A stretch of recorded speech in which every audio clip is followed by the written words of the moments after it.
నిర్మల్ జిల్లా బైన్సాలో శ్రీరాముడి శోభాయాత్ర కొనసాగుతుంది. గోశాల నుంచి పురాణ్ బజార్, గణేష్ నగర్ మీదుగా రామ్లీలా మైదానం వరకు శోభాయాత్ర జరగనుంది. శ్రీరాముడి విగ్రహానికి ఎమ్మెల్యే రామారావు పటేల్, జిల్లా ఎస్పీ జానకి షర్మిల ప్రముఖులు ప్రత్యేక పూజలు చేశారు.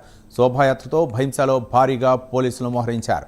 డ్రోన్ కెమెరాలతో ప్రత్యేక నిఘాను ఏర్పాటు చేశారు.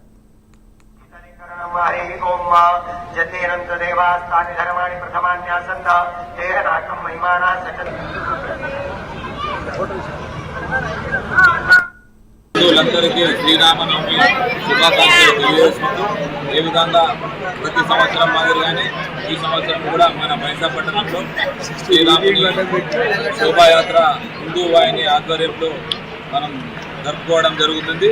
ఈ శోభాయాత్రలో హిందూ ప్రజలందరూ అధిక సంఖ్యలో పాల్గొని శాంతియుతంగా ఈ శోభాయాత్రను పూర్తి చేసుకోవాలని మనస్ఫూర్తిగా ప్రజలను కోరుకుంటూ జై హింద్ జై భారత్. మనం శాంతియుతంగా ఈ ప్రాంతానికి ఒక ప్రాతికగా నిలవాలని ప్రతి ఒక్కరిని కోరుకుంటాను.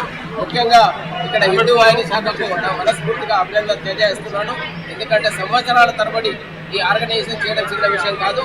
కాబట్టి వాళ్ళకు మనస్ఫూర్తిగా అభినందిస్తూ ఎమ్మెల్యే గారికి కూడా, ఎందుకంటే ప్రతి కార్యక్రమంలో మరి మన ప్రాంత హైందవ ప్రత్యేకను ముందుకు చూపుతూ రాబోయే రోజుల్లో కూడా బ్రహ్మాండంగా చేస్తారని ఆశిస్తూ ప్రతి ఒక్కరికి రామనవమి శుభాకాంక్షలు తెలియజేస్తున్నాను.